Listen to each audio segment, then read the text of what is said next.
Muito boa noite. Pessoal do Bobo. Eu estou muito feliz de estar nessa noite aqui e poder olhar algumas pessoas novas e saber que vocês aqui são muito bem-vindos. A gente se alegra muito com a presença de cada um aqui, porque o nosso propósito aqui é louvar o Senhor, servir o Senhor e fazer parte do reino do Senhor através de investimento de vidas.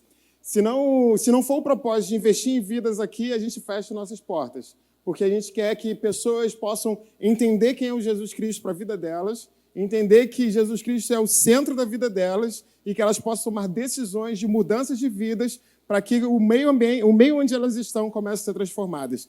Eu tenho assim, a alegria de ter visto no domingo passado o batismo do Marcelos, e é uma alegria também, salve para o Marcelos. E isso é um exemplo na vida de Ana e de Marcelos. E a Ana se batizou em abril desse ano, e agora em dezembro a gente fechou o ano com essa vitória, com o Marcelos também declarando que o Senhor Jesus Cristo é o Senhor da vida dele. E a gente está muito feliz pela vida de vocês dois, de um casal que a gente ama muito, mas já orando para que o Senhor possa dar mais bênçãos para a gente ao longo desse ano, porque tem mais pessoas para a gente levar, conquistar, né? Se Deus quiser. É muito bom. E hoje a gente está aqui, eu vou explicar um pouco, mais ou menos, como que aconteceu a igreja, né? O tema de hoje é ICF, igreja, quais são as marcas e as características que nós precisamos ter para que nós possamos ser cada vez mais uma igreja parecida com o Senhor Jesus Cristo. A gente começou essa igreja em fevereiro de 2019, e desde então foram inúmeras batalhas, inúmeras vitórias, inúmeras derrotas, mas na certeza que o Senhor Jesus Cristo sempre esteve com a gente. Mas antes disso, eu e meu irmão, a gente passou um tempo lá na Alemanha estudando, se preparando para entender entender a teologia, estudar a teologia, entender a ICF e vir para cá para a gente plantar essa igreja. Eu sempre gosto de contar e falar que a ICF não tem nada de mirabolante, nada de espetacular. Você já ouviu alguns ministérios que dizem que eles têm a fórmula secreta, que eles têm um avivamento espiritual e que o Espírito Santo se revelou de uma maneira diferente para eles e agora eles querem espalhar essa novidade e que as pessoas agora, a partir de então, vão começar a fazer igreja a partir daquela mesma ideia? Mas nós não somos assim, porque a gente acredita que o Senhor Jesus Cristo chamou a gente, outras igrejas aqui nessa cidade, mas com chamados diferentes, de maneiras diferentes. E a gente aqui tem um propósito simples de amar o Senhor, se juntar como família e investir na vida dos nossos amigos. Eu gosto de dizer sempre que é uma igreja de amigos para amigos. Como que é uma igreja de amigos? É o seguinte: amigo você gasta tempo, amigo você ama, amigo, quando ele pisa na bola, você chama atenção no amor e a sua amizade continua. E amigo, você passa talvez a madrugada inteira fazendo alguma coisa e o tempo passa rápido quando você ora. Cara, já são 6 horas da manhã. Esse é o nosso sonho de igreja. É construir isso aqui com amigos, com pessoas que amam o Senhor, pessoas que amam um ao outro, para que essa igreja possa crescer cada vez mais. E a gente tem a alegria de ter vivido isso ao longo desse ano inteiro. Então, se você veio aqui, se você chegou aqui nesse lugar, é porque pessoas sonharam com esse projeto, pessoas investiram as suas vidas e seus recursos nesse projeto, e hoje nós somos resposta de oração de inúmeras pessoas espalhadas pelo país, pelo mundo inteiro, para que a gente possa fincar a bandeira do Senhor Jesus Cristo aqui. E se nós estamos plantando essa igreja, é porque tem inúmeros outros cristãos na nossa cidade, igrejas antigas que oram pelo avivamento na nossa cidade de Niterói, oram pelo crescimento da igreja e pela evangelização desse povo. Então, se nós estamos aqui, nós estamos favorecendo esse sonho, essas orações, e nós somos respostas de oração de tudo isso. Eu vou pedir Paulinho para dar uma diminuída no ar-condicionado, tá? O pessoal está sentindo frio. Desligar talvez um ar-condicionado, alguma coisa do tipo. Eu quero ler hoje com vocês um texto que é um pouco longo, por isso eu preciso um pouco mais da sua atenção. Não é normal que a gente faça isso, mas eu preciso um pouco mais da sua atenção para que você não se distraia nos versículos que eu vou ler, que está lá em Apocalipse 21, a partir do versículo 9.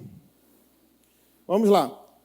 Um dos 7 anjos que tinham as 7 taças cheias das últimas 7 pragas aproximou-se e me disse: venha.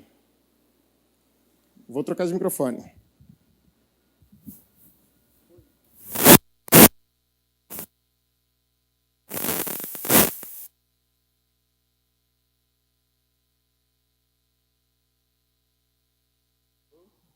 Agora parou. Isso, melhorou. Vou ficar nessa posição que não dá. Eita! Vou fazer assim. Então, vou olhando. Alô, melhorou, perfeito. Então, vamos lá. Versículo 9. Um dos 7 anjos que tinham as 7 taças cheias das últimas 7 pragas aproximou-se e me disse: venha, eu mostrarei a você a noiva, a esposa do Cordeiro. Ele me levou no espírito a um grande e alto monte e mostrou-me a cidade santa, Jerusalém, que descia dos céus da parte de Deus. Ela resplandecia com a glória de Deus, e o seu brilho era como de uma joia muito preciosa, como jaspe, clara como cristal. Tinha um grande e alto muro com 12 portas e 12 anjos juntos às portas. Nas portas estavam escritos os nomes das 12 tribos de Israel. Havia 3 portas ao oriente, 3 portas ao norte, 3 ao sul e 3 ao ocidente. O muro da cidade tinha 12 fundamentos, e nele estavam os nomes dos 12 apóstolos do Cordeiro. O anjo que falava comigo tinha como medida uma vara feita de ouro para medir a cidade, suas portas e seus muros. A cidade era quadrangular, tinha comprimento e larguras iguais. Ele mediu a cidade com a vara. Tinha 2.200 quilômetros de comprimento. A largura e a altura eram iguais ao comprimento. Ele mediu o muro e deu 65 metros de espessura, segundo a medida humana que o anjo estava usando. O muro era feito de jaspe e a cidade de ouro puro, semelhante ao vidro puro. Os fundamentos dos muros da cidade eram ornamentados com toda sorte de pedras preciosas. O primeiro fundamento era ornamentado com jaspe, o segundo com safira, o terceiro com calcedônia, o quarto com esmeralda, o quinto com sardônio, o sexto com sárdio e o sétimo com crisólito, o oitavo com berilo, e o nono com topázio, o 10º com crisópraso, e o 11º com jacinto e o 12º com ametista. As 12 portas eram 12 pérolas, cada porta feita de uma única pérola. A rua principal da cidade era de ouro puro, como vidro transparente. Não vi templo algum na cidade, pois o Senhor Deus Todo-Poderoso e o Cordeiro são o seu templo. A cidade não precisa de sol nem de lua para brilharem sobre ela, pois a glória de Deus a ilumina, e o Cordeiro é a sua candeia. As nações andarão em sua luz, e os reis da terra lhe trarão a sua glória. Suas portas jamais se fecharão de dia, pois ali não haverá noite. A glória e a honra das nações lhes serão trazidas. E o último, nela jamais entrará algo impuro, nem ninguém que pratique o que é vergonhoso ou enganoso, mas unicamente aqueles cujos nomes estão escritos no livro da vida do Cordeiro. Às vezes a gente olha os textos de Apocalipse e traz a gente para uma coisa meio... Como assim? O que a gente tem que entender? O que Deus quer falar para a gente através de todas essas citações, de todas essas ilustrações? O que eu posso entender? O que eu posso levar isso para mim? E o mais interessante daqui é porque ao ler esse texto, a gente tem a certeza de que existem duas igrejas. A igreja visível, a igreja que nós estamos aqui, a igreja invisível, a igreja da terra, a igreja do céu. E quando a gente olha para essas duas igrejas, a gente vê que todas as pessoas da igreja do céu fazem parte da Igreja da Terra. Mas que nem todas as pessoas que são daqui da Igreja da Terra, elas encontraram o Senhor Jesus como seu Salvador, declararam e entenderam o seu chamado, reconhecendo que eles são pecadores e precisam da glória de Deus, se arrependendo e buscando cada vez mais o Senhor. E não todas as pessoas entenderam isso e estão dentro das igrejas. Mas a gente tem a certeza, ao ler esse trecho da Bíblia, que todas as pessoas que fazem parte da igreja invisível, elas têm o seu nome escrito no livro da vida. E aqui você consegue entender um pouco do que é a igreja invisível e a igreja visível quando o Jesus Cristo ele ensina para a gente o Pai Nosso. E no Pai Nosso está lá, ele diz, seja feita a sua vontade, assim na terra como no céu. Quando a gente vê isso, a gente tem a certeza absoluta de que a vontade de Deus é feita no céu de maneira tranquila, sem ter briga, discussão, sem ter nenhuma outra complicação. A vontade de Deus é feita no céu. E quando a gente entende isso para a gente consegue ver que a imagem que a gente vê nesse capítulo da igreja, ela pode ser uma ajuda para entender como que a igreja visível, a igreja militante, a igreja da terra, ela tem o propósito de se parecer cada vez mais com a igreja invisível. E a partir desse texto, a gente pode tirar 8 lições para a gente como igreja, ICF Rio de Janeiro. Igreja que nós um dia seremos uma igreja invisível, e aí entender que essa igreja que um dia nós seremos, nós podemos pegar pontos importantes para a igreja que nós somos hoje. E eu quero pedir muita atenção tua para você guardar muito isso no seu coração, porque a gente quer começar esse ano aparando as arestas, colocando o nosso foco e ajudando a gente a entender qual é o propósito da ICF Rio de Janeiro aqui.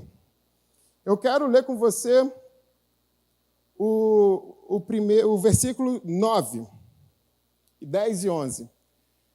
Um dos 7 anjos que tinham as 7 taças cheias das últimas 7 pragas aproximou-se e me disse, venha, eu mostrarei você a noiva, a esposa do Cordeiro. Ele me levou no espírito a um grande e alto monte e mostrou-me a cidade santa, Jerusalém, que descia dos céus da parte de Deus. Aí, João ele foi colocado e transportado para uma visão através do Espírito, para ele entender que a noiva de Jesus Cristo, a sua igreja e a cidade de Jerusalém, elas se sobrepõem uma na outra. Quando você olha a cidade, você vê a igreja. Quando você vê a igreja, você vê a cidade. E quando ele está ali descrevendo a cidade, ele está falando da sua igreja, a igreja invisível de Jesus Cristo. E o mais importante é que, no versículo 11, ele fala, ela resplandecia com a glória de Deus. O primeiro ponto que a gente tem que entender é que nós, como igreja, nós não temos que resplandecer uma marca, não temos que resplandecer o nome, um grupo de pessoas, mas a gente tem que resplandecer a glória de Deus.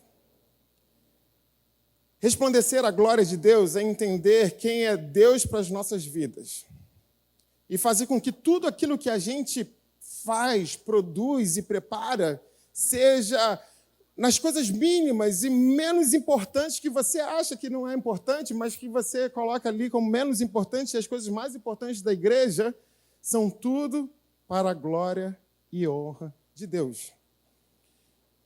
Nós precisamos entender que para fora as pessoas têm que olhar para a nossa igreja e ver, encontrar e entender que nós somos uma igreja que busca resplandecer a glória de Deus, que que nós possamos entender que a igreja que um dia nós seremos, ela nos ensina para a igreja agora que nós somos. Nós precisamos, no primeiro ponto, é resplandecer a glória de Deus. Versículo 19.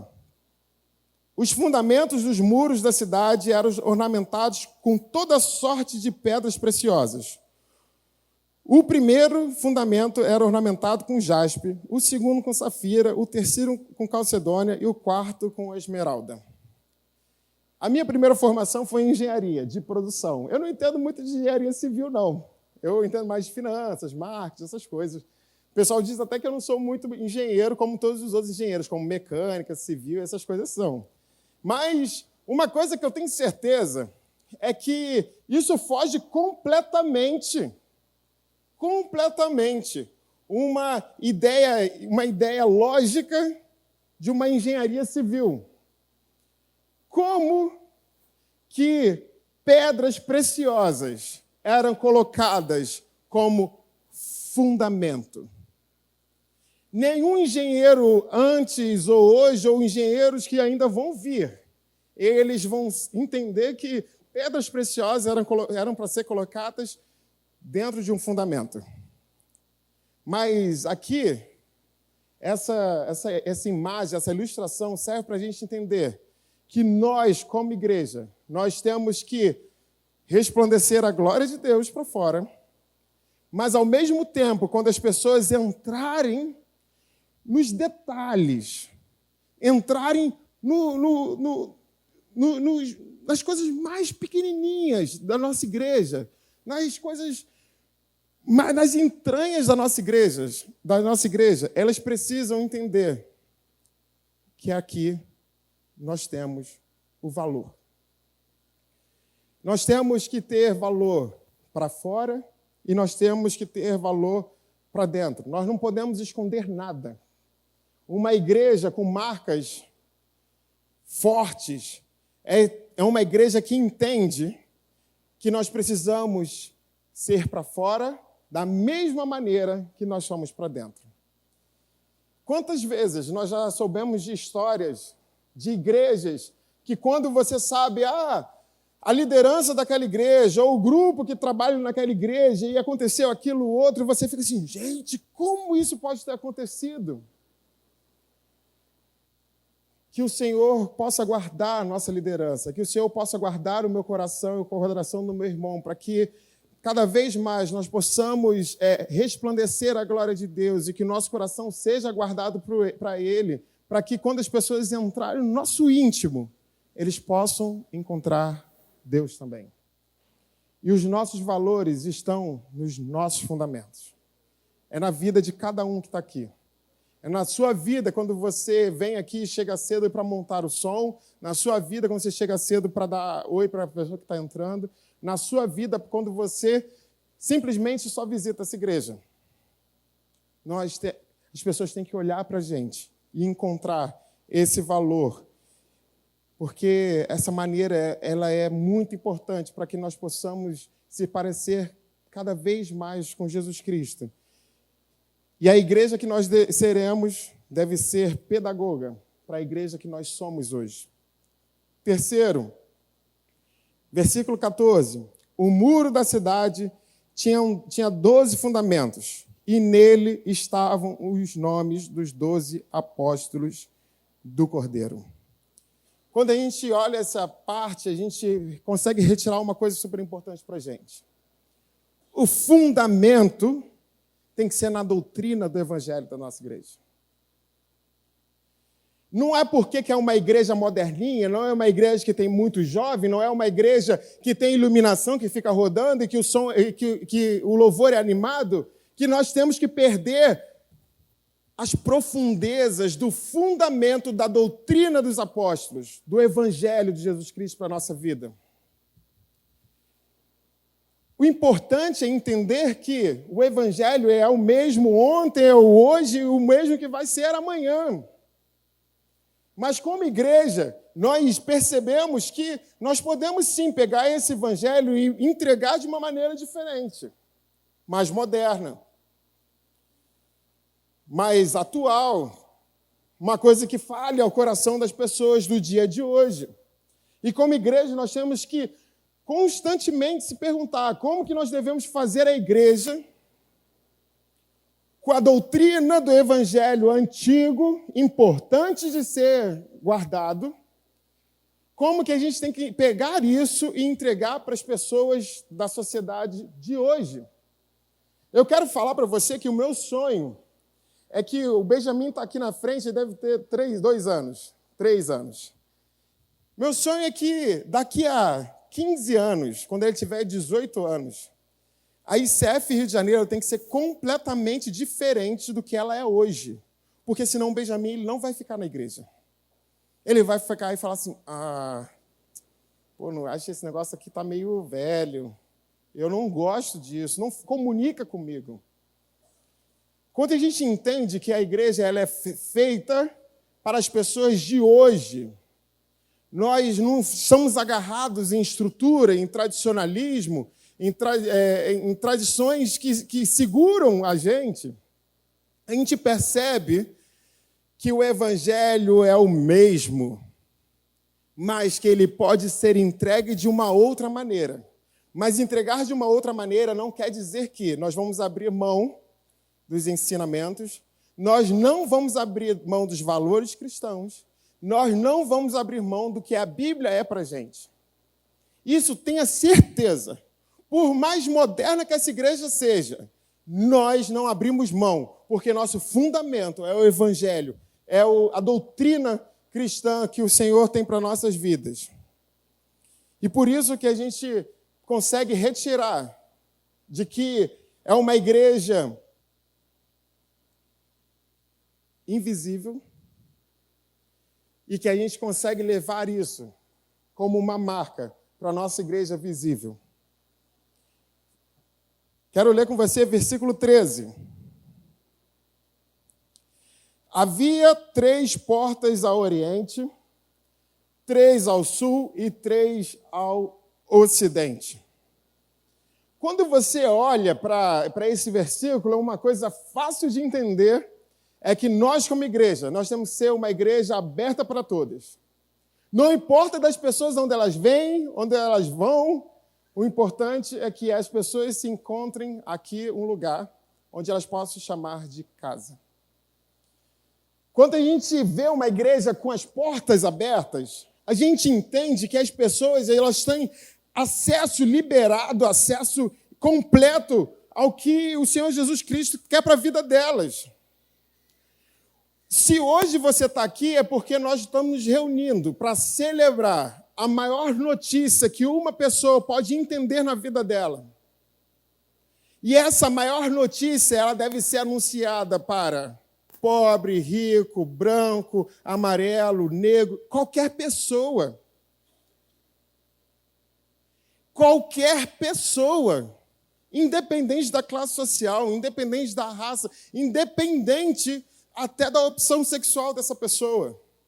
Nós devemos ser uma igreja aberta, sem preconceitos, porque o Senhor Jesus Cristo é a porta. Quando as pessoas estão com sede, elas têm onde beber. Quando as pessoas estão cansadas e sobrecarregadas, é no Senhor Jesus Cristo que elas são aliviadas. Essa igreja precisa ter como marca uma igreja aberta a todos. Nós precisamos amar as pessoas. Nós precisamos cuidar das pessoas. Porque cada pessoa diferente que entra para aquela porta e desce por essa escada, são pessoas que estão levando com elas marcas, dores, decepções que a vida trouxe para elas. E nós temos a maior notícia que pode aliviar. Pode vir os que estão cansados e sobrecarregados, porque o Senhor Jesus Cristo os alivia. Que nós possamos entender que a marca da igreja invisível, ela tem que ser hoje trazida e impressa nos nossos corações, como igreja visível. Próximo ponto, eu quero que você leia comigo no versículo 27. 27. Nela jamais entrará algo impuro, nem ninguém que pratique o que é vergonhoso ou enganoso, mas unicamente aqueles cujos nomes estão escritos no livro da vida do Cordeiro. Ao mesmo tempo que nós temos que ser uma igreja aberta a todos, nós não podemos ser uma igreja aberta a tudo. E o mundo tem colocado imposições para que a igreja ela diga sim, feche os olhos e deixe passar, entrar e deixe as coisas acontecerem dentro da igreja. Aqui é uma igreja onde ama pessoas, mas abomina o pecado, detesta o pecado. Nós temos nojo do pecado.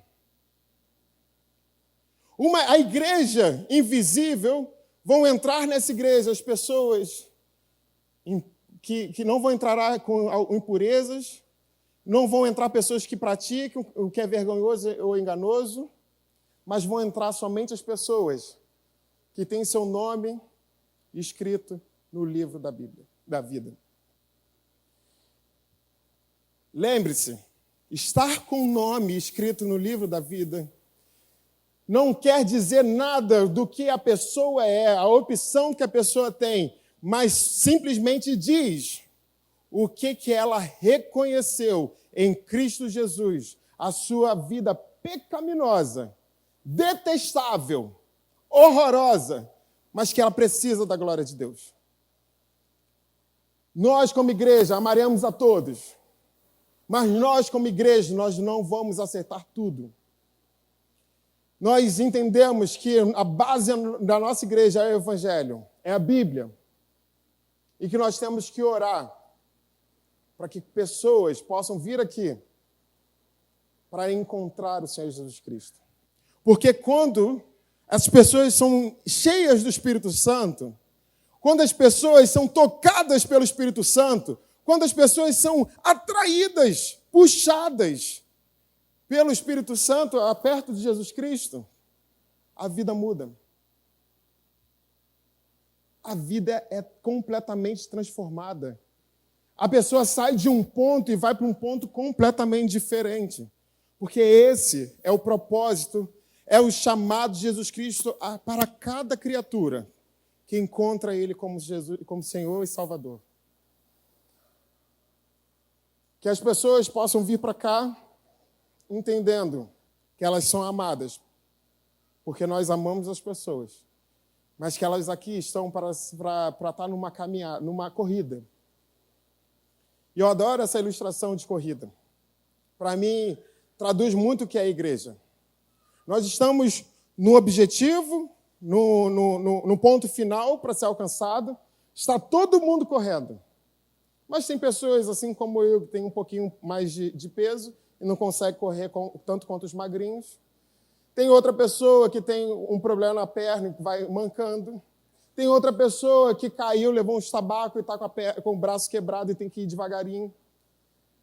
Mas a diferença é que as pessoas não estão estagnadas. Quando as pessoas entram para cá e nós amamos elas do jeito que elas são, elas não podem estar estagnadas. Elas precisam estar em movimento. E esse movimento precisa cada vez mais tomar força, tomar velocidade, para que nós possamos chegar mais próximo de sermos parecidos com Jesus Cristo. Esse é o chamado nosso como igreja, como a ICF Rio de Janeiro, para que nós possamos amar as pessoas, abominar o pecado, mas ter o cuidado com cada uma aqui. Mas você acredita que, muitas das vezes, pelos nossos erros, pelas nossas dificuldades, dentro da nossa igreja, nós estamos deixando passar tudo.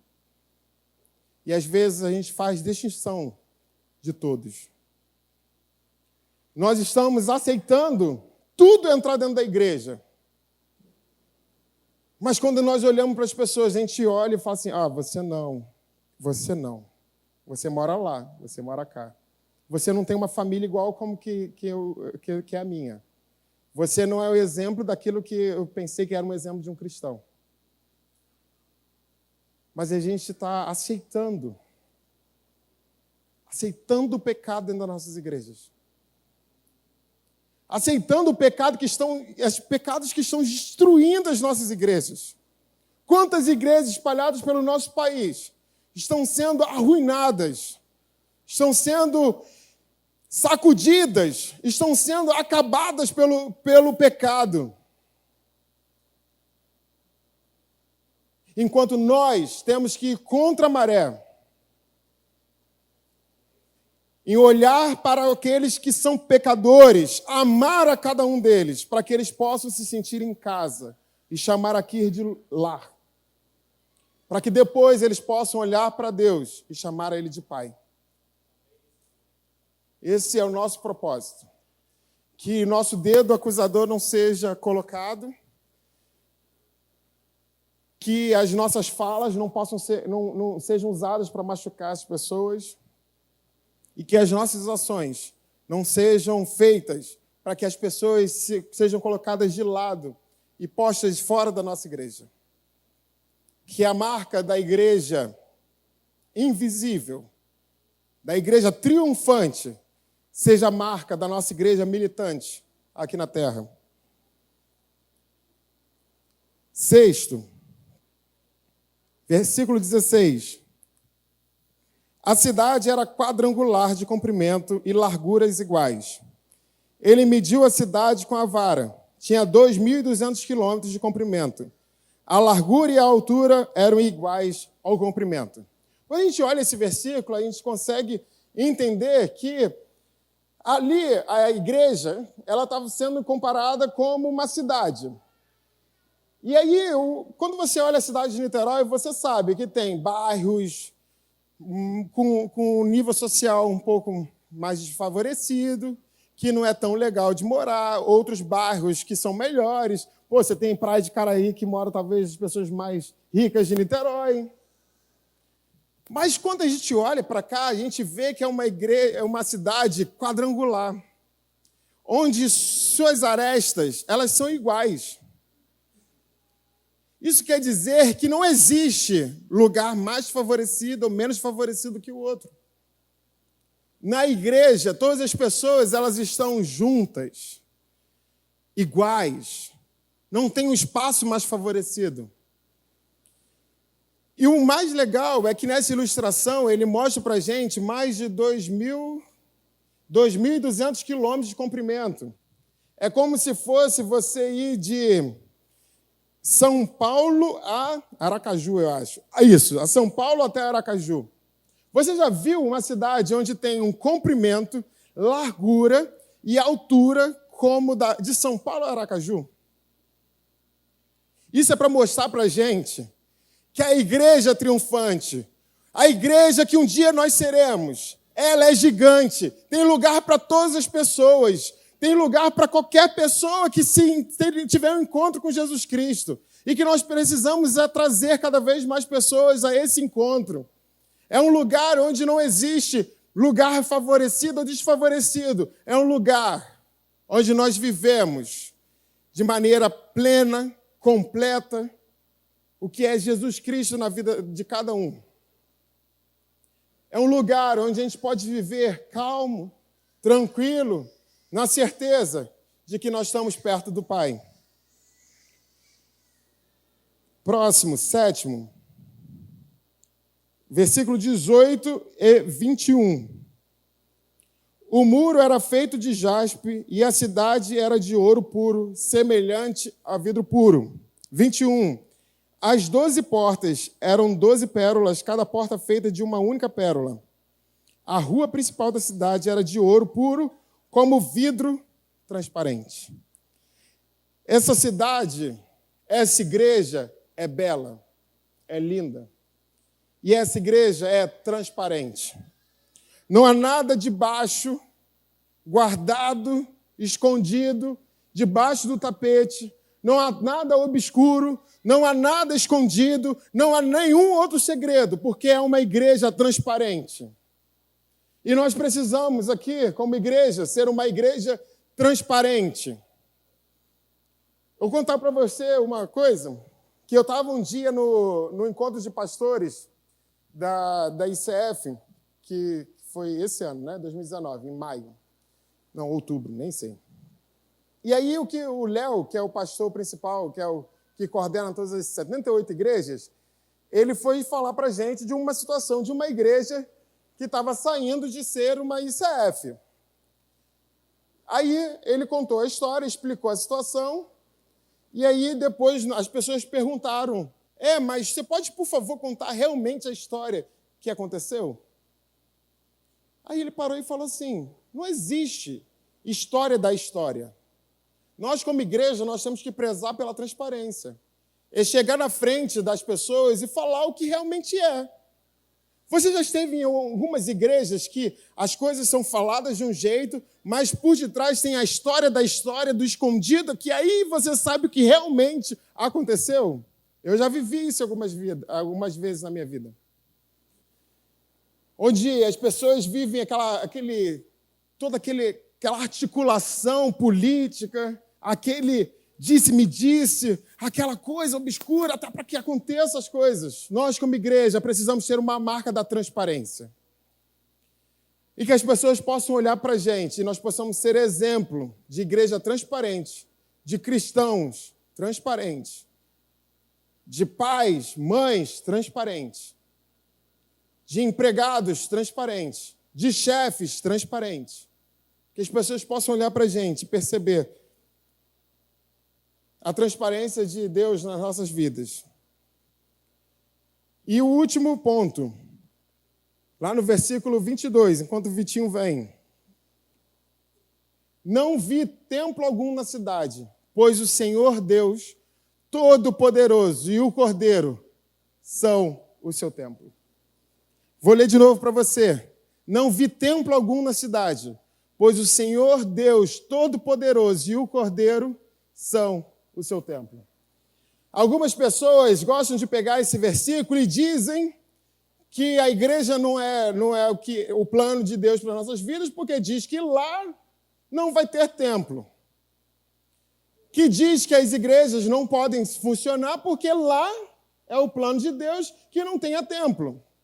Mas só que igreja é a reunião de pessoas que amam o Senhor, que se reúnem para louvar o Senhor. É o momento onde as pessoas se encontram e esse lugar se torna santo, separado, preparado. Mas a gente também tem a nossa vida secular. Meu trabalho, a minha casa, tem a minha família, mas aí eu tenho a igreja. A igreja é importante porque pessoas se reúnem para buscar o Senhor. A família se reúne para se parecer mais com Jesus Cristo. A família se reúne para louvar o nosso Senhor. Mas eu quero falar para você que quando o Senhor Jesus Cristo voltar como um ladrão e chamar a sua igreja para perto dele, não será mais necessário uma igreja, porque o Espírito de Deus estará em nós e nós seremos de Deus e Deus será o dono de tudo. Nós viveremos a plena presença de Deus.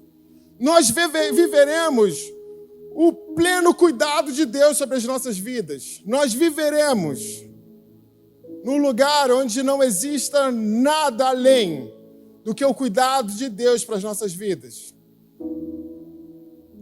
Por isso que lá não vai ser mais necessário igrejas. Não será necessário mais nada para a reunião das pessoas. Porque lá, tudo será igreja. Nós estamos na caminhada para se tornar a igreja invisível de Jesus Cristo. Que a igreja triunfante de Jesus Cristo possa ser povoada por aqueles que amam e temem ao Senhor Jesus Cristo.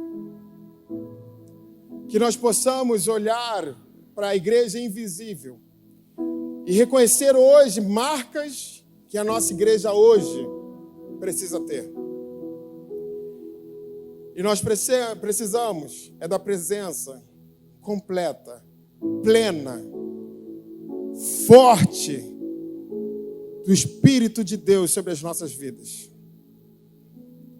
Que cada culto aqui possa ser um culto tomado pelo Espírito Santo. Que cada culto, cada encontro dessa igreja possa ter um momento especial com Deus. Que nós possamos vivenciar novamente o primeiro amor com Deus. Eu não sei a sua história, eu não sei de onde você veio, eu não sei as suas decepções com a sua igreja, a decepção que você teve ao longo da sua vida. A única coisa que eu sei é que o melhor lugar onde você pode estar, que a melhor escolha que você pode fazer, é estar na presença de Deus, é buscar o Senhor e viver a sua igreja de maneira forte, de maneira certa, de maneira fervorosa. Que as pessoas aqui possam encontrar marcas da igreja triunfante de Deus. Marcas da igreja que vai trazer mais e mais pessoas para perto dele. E eu quero convidar você a ficar de pé agora comigo e a orar e ler comigo os versículos de 1 a 4. Porque essa é a bênção que está esperando a gente. Os versículos de 1 a 4 dizem para a gente aquilo que a gente vai encontrar. Isso, parou. Vamos ler com muita força, com muita vontade. 3, 2, 1. E novos céus e nova terra, pois o primeiro céu e a primeira terra tinha passado, e o mar já não existia. E a cidade santa, a nova Jerusalém, que descia do céu, da parte de Deus, preparada como a noiva, adornada para o seu marido. Ouvi uma forte voz que vinha do trono e dizia: agora o tabernáculo de Deus com os quais ele viverá. Eles serão os seus povos. O próprio Deus estará com eles e será o seu Deus. Ele enxugará dos seus olhos toda lágrima. Não haverá mais morte, nem tristeza, nem choro, nem dor, pois a antiga ordem já passou. Senhor Deus, obrigado porque nós podemos descansar no Senhor, a promessa de que a igreja do Senhor, a igreja dos céus, ela é perfeita, ela é cheia da presença do Senhor. Um lugar, Pai, onde nós não teremos mais choro, não teremos mais tristezas, mas seremos tomados pela Tua presença, com júbilos de alegria, com louvores ao Senhor, porque nós estaremos numa completa sintonia, numa perfeita dança com o Senhor, Pai. Porque nosso maior desejo é viver perto do Senhor, para a honra e glória somente a Ti. Que a nossa igreja, Pai, possa ser tomada por características vindas do Senhor, Pai. Que a nossa igreja possa ser restaurada pelo Seu Espírito Santo, Pai. E que cada pessoa aqui, cada história, cada vida, Pai, possa ser cuidada de uma maneira super especial e que nós possamos ser tomados pelas Suas poderosas mãos, Pai. Senhor Deus, faça o Teu querer. Estamos aqui, dependemos do Senhor. Nós somos do Senhor e o Senhor é nosso. Glórias ao Senhor, porque o Senhor é a salvação das nossas vidas. Porque no Senhor nós somos retirados da morte e nós somos resgatados para os mais altos lugares, para a glória somente ao Senhor, Pai. Muito obrigado, Deus, porque o Senhor cuida das nossas vidas, Pai. Amém.